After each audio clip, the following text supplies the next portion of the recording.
तो दोस्तों आज हम आपके आमेर का इतिहास पढ़ेंगे और आमेर के अंदर आपका कौन सा राजवंश पढ़ेंगे? कछवा राजवंश। तो आमेर का इतिहास स्टार्ट करते हैं आज। देखो, कछवा वंश आपके राजस्थान के अंदर दो रियासतों के अंदर था। एक तो आपका आमेर और एक था आपका अलवर। तो कई बार पूछा जाता है कि राजस्थान की अलवर और आमेर रियासत में कौन से वंश का राजवंश का शासन रहा था। तो कौन से राजवंश का शासन रहा इसके अंदर? आपके कछवा राजवंश का। तो सबसे पहले हम पढ़ेंगे कहाँ का? आमेर का कछवा वंश। देखो, बात करते हैं आमेर की। इस आमेर का प्राचीन समय के अंदर इसे अंबिकापुर के नाम से जाना जाता था। किसके नाम से जानते थे? अंबिकापुर। अब देखो, यहां पर जो वंश आया था आमेर के अंदर, वो कौन सा वंश आ गया? कछवा वंश। अब जो कछवा वंश वाले हैं ना, ये अपने आप को श्री राम के पुत्र कुश का वंशज मानते हैं। तो कछवा वंशज वाले अपने आप को वंशज किसका मानते हैं? कुश का वंशज। कुश के वंशज के नाम से ये कुशवाहा कहलाए और कुशवाहा से अपभ्रंश होकर शब्द क्या बन जाता है इनका? कछवा हो गया। अब कोई भी वंश आता है तो किसी न किसी व्यक्ति ने यहाँ पर इस वंश की स्थापना की है। तो यहाँ पर आमेर में जो कछवा वंश आया था ना आपका, इस कछवा वंश की यहाँ पर स्थापना करने वाला या संस्थापक भी बोल सकते हैं हम। तो कछवा वंश का संस्थापक यहाँ पर था दुल्हेराय। अब कोई भी वंश होता है उनकी अपनी एक कुलदेवी होती है। तो आमेर के जो ये कछवा वंश वाले थे, इनकी जो कुलदेवी है आपकी, वो है आपकी जमुआई माता। जमुआई माता। और आमेर के कछवा वंश की एक आपकी आराध्य देवी भी है, और उस आराध्य देवी का नाम है शीला माता। आराध्य देवी का नाम क्या है? शीला माता।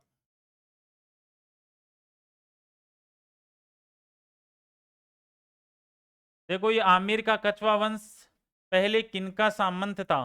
तो ध्यान रख लेना, ये चौहानों के सामंत थे। ये किसके सामंत थे? चौहानों के। आमेर के अंदर जो कछवा वंश आया, तो इसने अपनी जो पहली राजधानी बनाई, इनकी राजधानियों का क्रम पूछ लिया जाता है कि पहली कौन सी बनी, दूसरी कौन सी बनी। तो एक नंबर पर राजधानी आती है इनकी दौसा। दौसा के बाद बन जाती है जमवा रामगढ़। जमवा रामगढ़। और जमवा रामगढ़ के बाद में इनकी राजधानी बनी थी आपके आमेर। और आमेर के बाद में राजधानी क्या बनी आपकी? जयपुर। और अंत में राजधानी भी, लास्ट राजधानी इनकी क्या रही थी? जयपुर ही रही थी। तो कई बार एग्जाम में क्वेश्चन आता है कि आमेर के कछवा वंश की राजधानियों का सही क्रम बताइए, ये पूछा जाता है। तो ध्यान रख लेना, सबसे पहले आपके दौसा, फिर जमुआ रामगढ़, फिर आमेर, और चौथे नंबर पर कौन सी आ जाएगी आपकी? जयपुर। आमेर के अंदर कौन सा वंश आया आपका? कछवा राजवंश। कछवा सबसे पहले किनके सामंत थे? चौहानों के सामंत रहे। आमेर का प्राचीन नाम क्या था? अंबिकापुर। कौन सा वंश आ गया?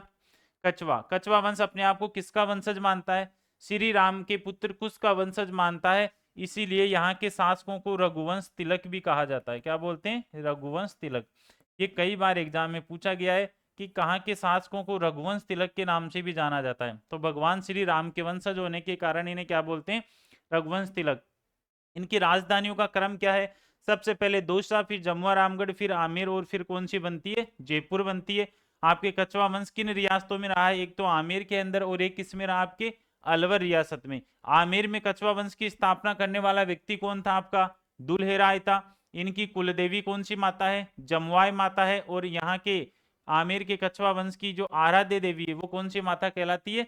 शीला देवी कहलाती है। और एक ध्यान रख लेना, आमेर के कछवा वंश के आराध्य देव कौन है? तो आराध्य देव आपके गोविंद देव जी। गोविंद देव जी। आमेर के कछवा वंश के आराध्य देव कौन कहलाते हैं? आपके गोविंद देव जी कहलाते हैं। तो ये तो आपके इनका बेसिक है। अब हम सिस्टेमेटिक शुरू से सबसे पहले संस्थापक कौन था, दुल्हेराय से पढ़ना स्टार्ट करेंगे। तो एक बार इसका स्क्रीनशॉट ले लीजिए।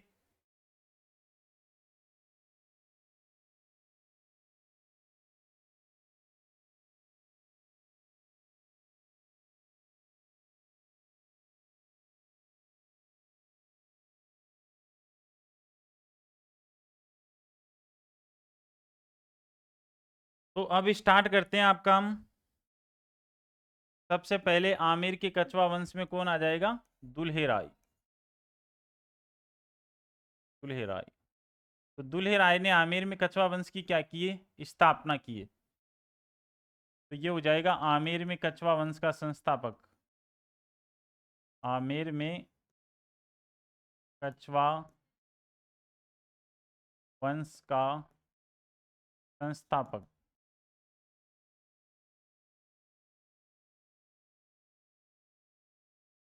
इसने 1137 ईस्वी में रामगढ़ के मीणाओं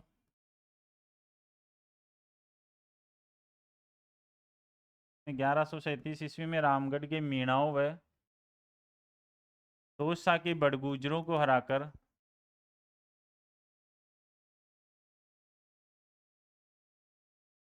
तोसा के बड़गुजरों को हराकर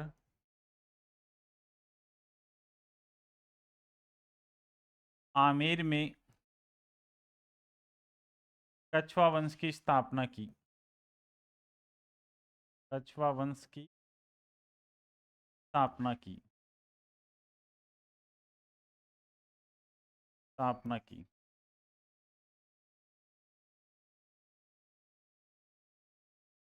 फिर बात करते हैं अपनी कुल देवी का। अपनी कुलदेवी का नाम है आपका जमुआय माता। जमुआय माता का मंदिर बनवाया। जमुआय माता का बनवाया। कई बार एग्जाम क्वेश्चन आता है कि आमेर के शासकों की कुलदेवी कौन सी आपकी? जमुआय माता है। और जमुआय माता के मंदिर का निर्माण किसने करवाया था? दुल्हे राय ने। और कहाँ करवाया था? जमुआ रामगढ़ में। जमुआ रामगढ़। जमुआ रामगढ़ आपके कहाँ पड़ता है? जयपुर के अंदर ही। जयपुर ग्रामीण में आ गया वैसे अभी। इसने पहले दोसा तथा बाद में जमुआ रामगढ़ को राजधानी बनाई। जमुआ रामगढ़ को अपनी राजधानी बनाई। राजधानी बनाई। एक इसका विशेष ध्यान रखना, नोट लगाकर अलग से लिख लेना। तो कहाँ कहाँ का बताया गया है? तो एक ग्रंथ था आपका ढोला मारूरा दुआ।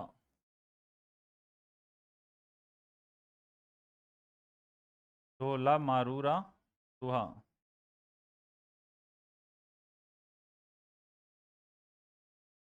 ग्रंथ में दुल्हे राय को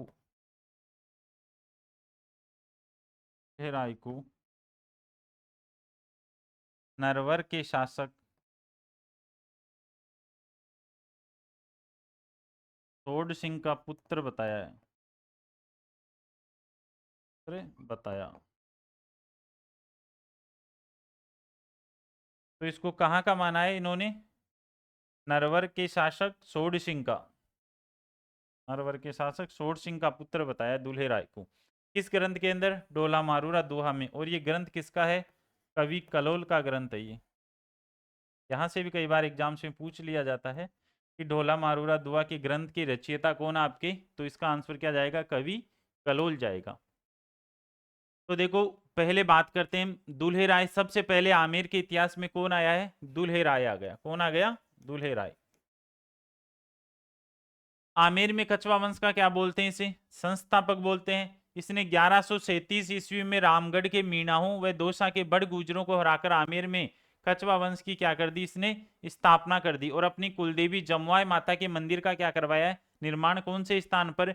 जमुआ रामगढ़ जयपुर के अंदर। इसने पहले तो किसको राजधानी बनाई? पहले तो इसने दोसा को, और बाद में किसको बना लेता है? ये जमुआ रामगढ़ को अपनी राजधानी बनाता है। और इस दूल्हे राय के बारे में ढोला मारूरा ग्रंथ के अंदर दूल्हे राय को कहाँ का बताया है? नरवर के शासक सोड सिंह का पुत्र माना है। और ढोला मारूरा दोहा ग्रंथ किसका ग्रंथ है? ये कवि कलोल का ग्रंथ है। इस दूल्हे राय के बाद में जो अगला जो आमेर का आपका शासक आया है उसका नाम क्या था आपका? कोकिल देव आया था। कौन आया था? कोकिल देव।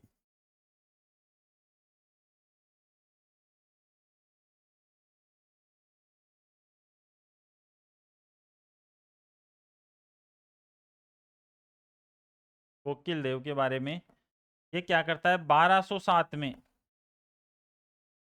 आमेर के मीणाओं को हराता है।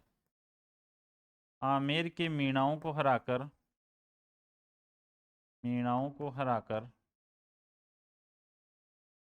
आमेर पर अधिकार किया।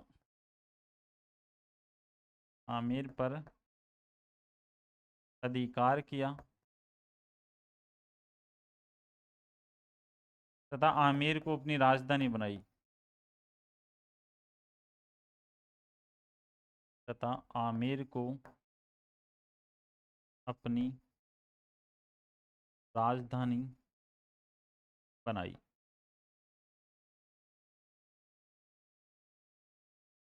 कोकिल देव क्या करता है? 1207 में आमेर के मीणाओं को पराजित कर देता है, आमेर पर अधिकार कर लेता है और आमेर को अपनी क्या बना लेता है? राजधानी। तो ये तीसरी राजधानी बन गई। तो कई बार पूछा जाता है एग्जाम के अंदर कि आमेर को कछवा शासकों की राजधानी किस शासक ने बनाया था? तो किसने बनाया? आपके कोकिल देव ने बनाया। किसने बनाया? कोकिल देव। अब देखो इस कोकिल देव के अंदर आपको एक मंदिर का भी ध्यान रखना है। आमेर के अंदर इसने एक मंदिर बनवाया था। आमेर में अंबिकेश्वर मंदिर बनवाया। अंबिकेश्वर मंदिर बनवाया।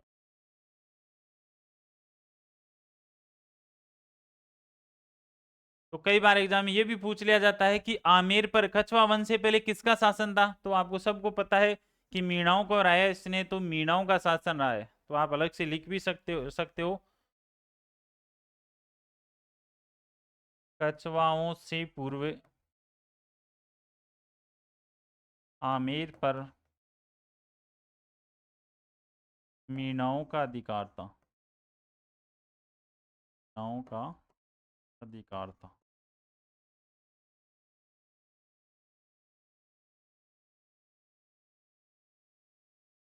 तो इसका एक ध्यान रख लेना, राजधानी इंपॉर्टेंट है इसकी। पहली और दूसरी राजधानी दौसा और रामगढ़ तो आपकी जमुआ रामगढ़ दूल्हे राय ने बनाई है। और तीसरी राजधानी आमेर किसने बना दी? कोकिल देव ने। इसके बाद में जो अगला शासक आता है आपका, उसका नाम है राजदेव। क्या नाम था? राजदेव।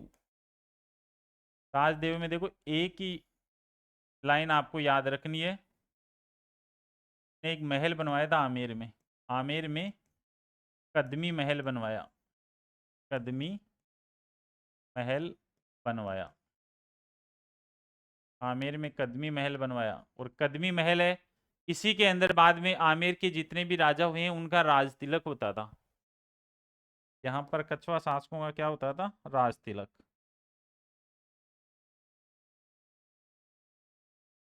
यहाँ कछवा शासकों का राज तिलक होता था। राज तिलक होता था। इसके बाद में जो अगला जो आमेर का शासक आता है आपका, उसका नाम था पृथ्वीराज। पृथ्वीराज कछवा।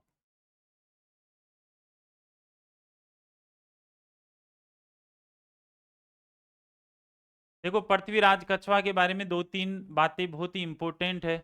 एक तो देखो आपके खानवा का युद्ध लड़ा गया था 1527 के अंदर, जिसमें राणा सांगा ने पाती पेरवन की नीति अपनाई थी।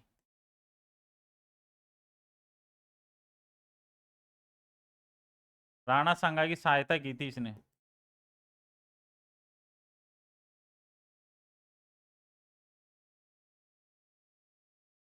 पर खानवा युद्ध 1527 में राणा सांगा की सहायता करने आमेर से गए करने वाले आमेर शासक। कई बार एग्जाम में पूछ लिया जाता है, सीधा सीधा आता है प्रश्न कि आपके खानवा युद्ध में आमेर के कौन से राजा राणा सांगा की सहायता करने के पातीपेरवन नीति के सहायता करने के लिए गए थे? तो ध्यान रख लेना, पृथ्वीराज कछवा गए थे इसके अंदर। इसने अपने आमेर का क्षेत्र, आमेर को अपने 12 पुत्रों में बांट दिया, 12 पुत्रों में बांटा। और ये 12 पुत्रों में बांटने की जो प्रथा है वो किस नाम से जानी जाती है? आमेर को 12 पुत्रों में बांटा तो 12 कोटड़ी व्यवस्था कहलाई, 12 कोटड़ी व्यवस्था कहलाई।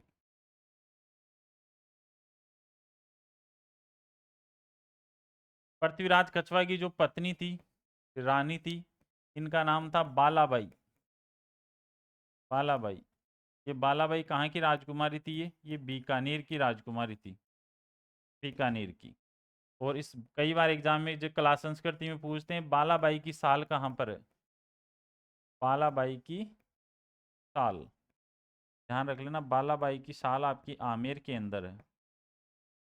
बालाबाई की साल कहाँ पर है? आमेर। राजदेव आमेर में कदमी महल का निर्माण करवा देता है और कदमी महल में यहाँ के कछवा राजाओं का राज तिलक होता था। इसके बाद में आते हैं आपके पृथ्वीराज कछवा।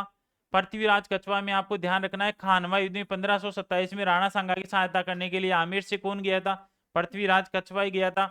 और आमेर को अपने 12 पुत्रों में बांट देता है, जो कौन सी व्यवस्था कहलाती है? आपकी 12 कोटड़ी की व्यवस्था कहलाती है। और इसकी पत्नी का नाम था बालाबाई, जो कहाँ की रहने वाली थी? बीकानेर की राजकुमारी थी। और बालाबाई की साल आपकी कहां पर है? आमेर के अंदर है। इसके बाद में जो अगला शासक आता है उसका नाम था भारमल। क्या नाम था? भारमल।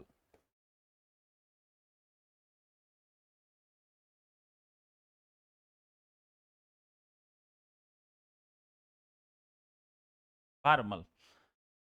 अब देखो, भारमल के बारे में बहुत सारे एग्जाम्स में क्वेश्चन पुटअप होते रहते हैं। कई बार पूछा जाता है कि राजपुताने का पहला शासक जिसने सबसे पहले मुगलों की, अकबर की अधीनता स्वीकार की। कई बार आता है राजपुताने का पहला शासक जिसने सबसे पहले मुगलों से वैवाहिक संबंध बना लिए। तो इस प्रकार के क्वेश्चन खूब आते रहते हैं आपके इस भारमल में से। तो भारमल किसके समकालीन है, ये भी आता रहता है। तो ये आपके अकबर के समकालीन था। भारमल किसके समकालीन था? अकबर के।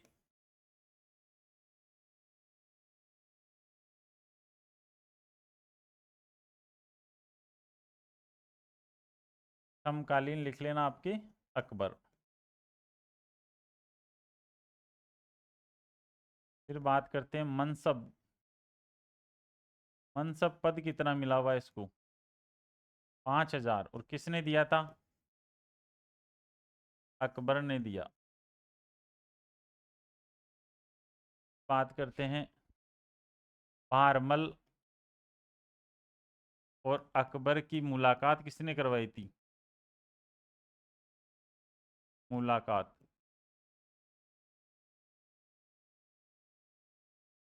मजनू खां ने। मजनू खां के अलावा एक व्यक्ति का नाम और आता है चगताई खां। इन दोनों आ जाए तो आपको पहले मजनू का आंसर जाएगा। अब देखो, हम भारमल के बारे में पढ़ते हैं। भारमल के समकालीन मुगल बादशाह कौन था? आपका अकबर था। भारमल को अकबर ने कितना मनसब पद दिया था? 5000 का मनसब पद दिया था। भारमल और अकबर की सबसे पहली बार जो मुलाकात करवाई वो किसने करवाई थी? मजनू खां ने। और इसका एक सहयोगी और था जिसका नाम क्या था? चगताई खां। कहते हैं मुगल बादशाह अकबर एक बार आपके अजमेर ख्वाजा मोइनुद्दीन चिश्ती की दरगाह में जियारत करने जा रहे थे। भारमल को पता लग गया कि अपने आमिर के क्षेत्र में से होकर गुजर रहे हैं और सांगानेर के अंदर उन्होंने विश्राम किया था। तो वहां चले जाते हैं, अकबर से मिलना चाहते थे ये, लेकिन मुलाकात नहीं हो पा रही थी। तो फिर एक व्यक्ति था मजनू खां, इसको कहा कि कैसे भी करके मैं आमिर का राजा हूं, एक बार मुलाकात करवा दीजिए मुगल बादशाह से। तो ये मजनू खां इन दोनों की मुलाकात करवाता है। तो वहां जाकर बोलता है कि मैं आपकी अधीनता स्वीकार करना चाहता हूं, भारमल अकबर को। और अधीनता स्वीकार करने के बाद में बोला, मैं आपसे एक रिक्वेस्ट और है, मेरी एक पुत्री है जिसका नाम है हरकूबाई या हरकाबाई, मैं आपसे उसकी क्या करना चाहता हूँ? शादी करना चाहता हूँ। तो अकबर ने कहा कि अभी तो मैं अजमेर जा रहा हूँ जियारत करने, जब वापस आएंगे तो आप शादी कर दीजिएगा। तो ये इसने सोचा पता नहीं वापस आए कि नहीं आई, तो बोला एक ऐसा काम करो आप सगाई तो कर लीजिए। तो कहते हैं भारमल अपनी पुत्री हरकाबाई की सगाई अकबर के साथ कर देते हैं। कौन से स्थान पर? सांगानेर में। और जब अजमेर चले गए और वापस आने में थोड़ा टाइम लगा, तो भारमल ने सोचा कि सीधे न निकल जाए, इधर से आए नहीं और सगाई रह जाए, तो खुद ही चला जाता है सामने और सांबर चला जाता है। और सांबर में जैसे ही सामने से अकबर का डेरा आ रहा था, वहीं पर रोककर सांबर के अंदर अपनी पुत्री का 1562 के अंदर इस अकबर से क्या कर दिया जाता है? विवाह। तो मुगलों से सबसे पहले वैवाहिक संबंध बनाने वाला राजस्थान का राजा भी कौन था? भारमल। और सबसे पहले मुगलों की अधीनता स्वीकार करने वाला भी कौन हो जाएगा? आपका भारमल हो जाएगा। तो नोट लगाकर लिख लो इसको।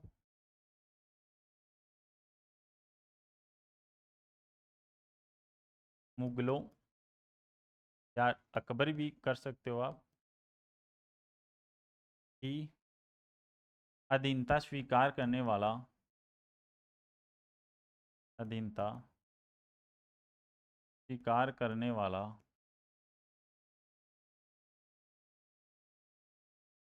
राजपुताने का पहला शासक, राजपुताने का पहला शासक।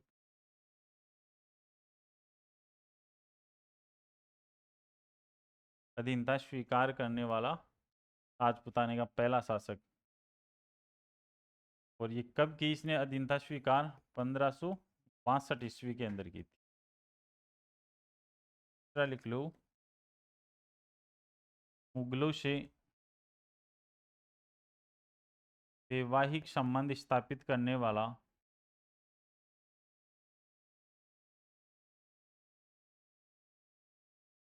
तो से वैवाहिक संबंध स्थापित करने वाला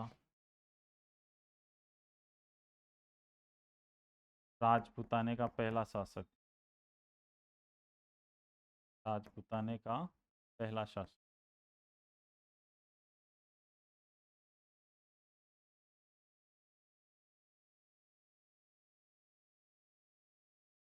भारमल ने अपनी पुत्री हरकाबाई, भारमल की पुत्री का नाम क्या है? हरकाबाई, की सगाई सांगानेर में अकबर से की।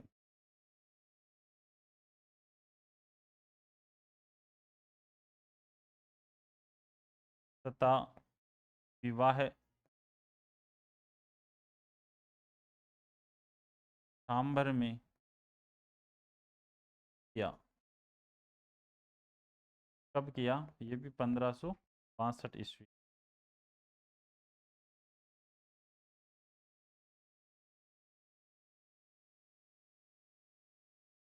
विवाह बाद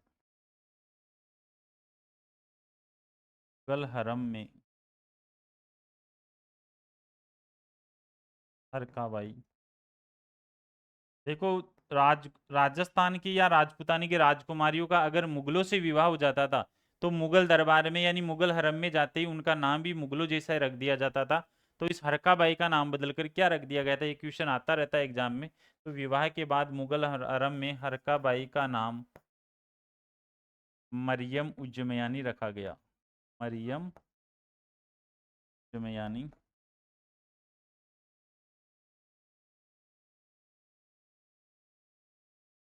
उज्जमयानी रखा गया। तो ये कई बार एग्जाम में पूछा गया है कि विवाह के बाद में आपके जो ये हरकाबाई है ना, इसका नाम क्या रखा जाता है? तो इसका नाम रखा गया था मरियम उज्जमयानी। और बाद में अकबर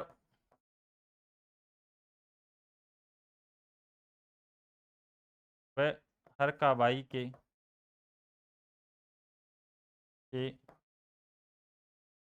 सलीम नामक पुत्र हुआ।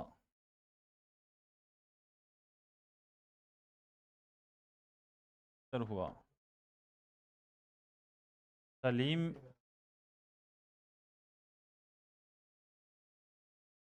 जहांगीर के नाम से मुगल बादशाह बना। जहांगीर नाम से मुगल बादशाह बना।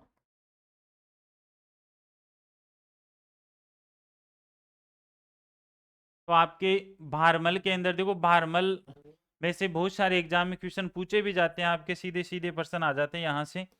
देखो भारमल किस मुगल बादशाह के समकालीन रहा? आपके अकबर के समकालीन। भारमल को अकबर ने कितना मनसब पद दे दिया? 5,000 का मनसब पद दिया है। भारमल और अकबर की मुलाकात किसने करवा दी? तो ध्यान रख लेना, ये मुलाकात मजनू खां ने करवाई थी। और मुगलों की अधीनता स्वीकार करने वाला राजपुताने का पहला शासक भी कौन हो जाएगा? भारमल। कब करता है अधीनता स्वीकार? 1562 ईस्वी के अंदर। और मुगलों से वैवाहिक संबंध स्थापित करने वाला राजपुताने का पहला शासक भी कौन हो गया? भारमल। भारमल ने अपनी पुत्री कौन, हरकाबाई की सगाई सांगानेर में किससे कर दी? अकबर से। और विवाह कहाँ हुआ था इन दोनों का? सांबर में। और कब हुआ था? 1562 में। और ये ध्यान रख लेना, यह है फर्स्ट राजपूत मुगल विवाह था। ये फर्स्ट राजपूत मुगल विवाह था। इससे पहले किसी भी राजपूत राजकुमारी का मुगलों से विवाह नहीं हुआ था। अकबर और हरकाबाई का पहला मुगल राजपूत विवाह माना जाता है। विवाह के बाद मुगल हरम में हरकाबाई का नाम बदलकर हरकाबाई का नाम क्या रख दिया जाता है? मरियम उज्जमयानी रखा गया था। अकबर और हरकाबाई के फिर एक पुत्र हुआ था जिसका नाम क्या था? सलीम। और सलीम किस नाम से मुगल बादशाह बनता है आपके? आगे चलकर जहांगीर के नाम से ये क्या बन जाता है? मुगल बादशाह बन जाता है। तो इसके बाद में आपके देखो भारमल ने एक कस्बा भी बसाया था। भारमल ने लवाण कस्बा बसाया था। लवाण कस्बा बसाया। ये लवाण कहाँ पड़ता है आपके? लवाण पड़ता है आपके दौसा के अंदर। और ये कला संस्कृति में पूछा जाता है कि लवाण क्यों प्रसिद्ध है, तो ध्यान रख लेना, ये दरियों के लिए फेमस है। ये दरिया प्रसिद्ध है लवाण की। क्या प्रसिद्ध है यहाँ की? दरिया। और 1574 के अंदर इसकी क्या हो जाती है? मृत्यु हो जाती है। मृत्यु 1574 ईस्वी। अब एक बात विशेष ध्यान रख लेना, जब इसने अकबर की अधीनता स्वीकार कर की थी उसी समय ये इसका एक बेटा था जिसका नाम था भगवंत दास, एक था इसका पोता मान सिंह। उन दोनों को मुगलों की सेवा में भेज दिया था, अकबर की सेवा में भेज दिया था। तो 1562 ईस्वी में अधीनता स्वीकार कार करके भारमल ने भारमल ने अपने पुत्र भगवंत दास व पोते मान सिंह को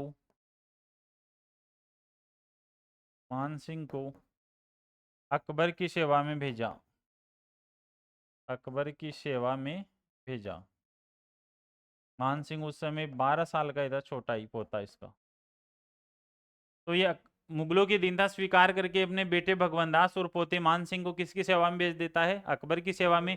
अब देखो 1576 में अगर भारमल की मृत्यु हो गई है तो अगला आमिर का राजा कौन बनेगा? इसका पुत्र बन जाएगा जिसका नाम क्या था आपका?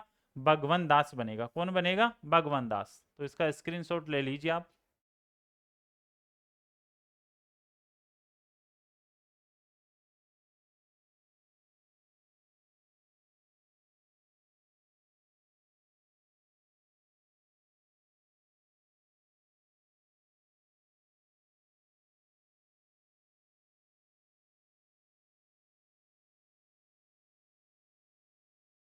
अगला जो शासक बनता है आपका कौन बनता है?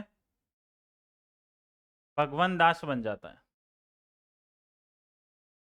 भगवंत दास।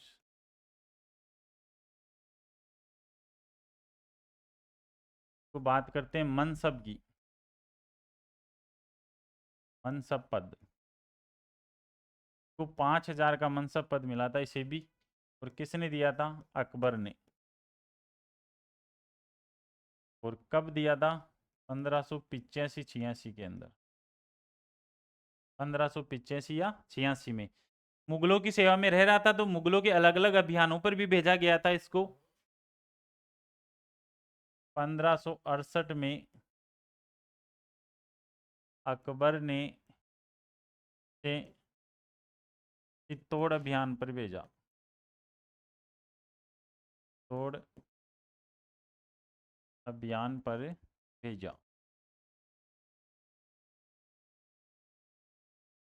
फिर बात करते हैं 1573 में अकबर ने भगवंत दास को प्रताप के विरुद्ध प्रताप के पास तीसरा वार्ताकार बनाकर भेजा। वार्ताकार बनाकर भेजा।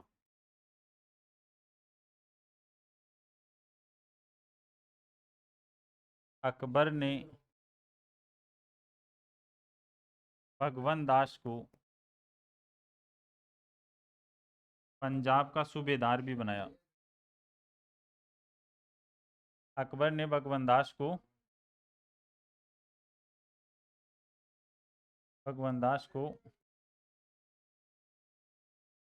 पंजाब का सूबेदार बनाया।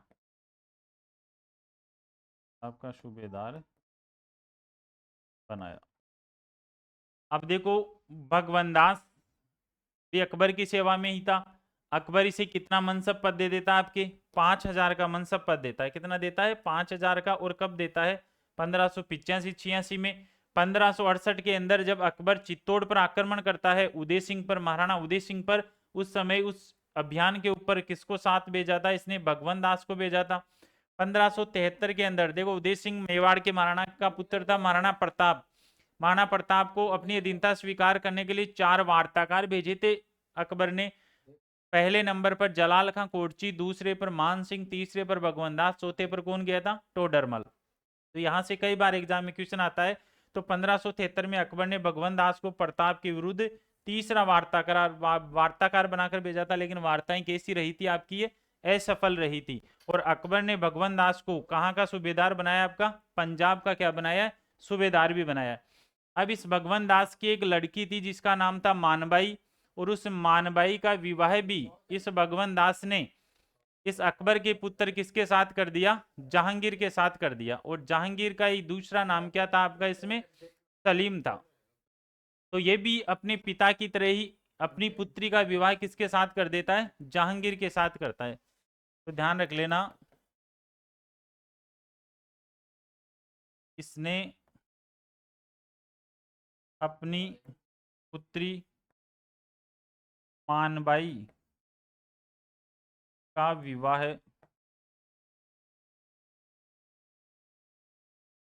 अकबर के पुत्र सलीम से किया। सलीम से किया। सलीम पता है ये आपको? जहांगीर को बोलते। मानबाई मुगल दरबार में, मुगल दरबार या मुगल हरम में सुल्तान निस्सा के नाम से जानी गई। सुल्तान निस्सा के नाम से जानी गई।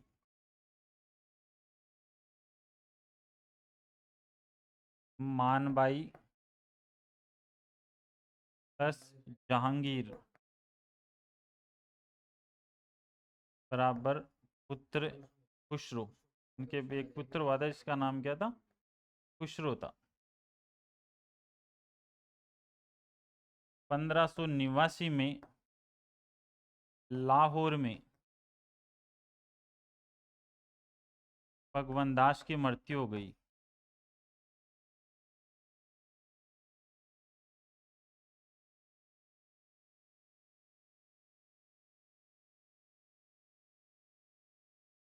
ठीक है, तो ध्यान रख लेना, इसने अपनी पुत्री मानबाई का विवाह अकबर के साथ, सॉरी अकबर के पुत्र के साथ किया था। किससे? सलीम से। और मानबाई मुगल हरम में किस नाम से जानी गई थी? सुल्तान निसा। देखो जो भी राजकुमारियां जाती थी मुगलों के दरबार में नाम बदल जाता था। तो मानबाई का नाम बदलकर मुगल हरम में क्या हो जाता है? सुल्तान निसा हो गया था। और मानबाई और जहांगीर के जो पुत्र हुआ था उसका नाम क्या था, खुसरो। और 1589 के अंदर लाहौर में भगवान दास की क्या हो जाती है, मृत्यु हो जाती है। तो भगवान दास के पुत्र का नाम था मान सिंह। पुत्र का नाम क्या था, मान सिंह।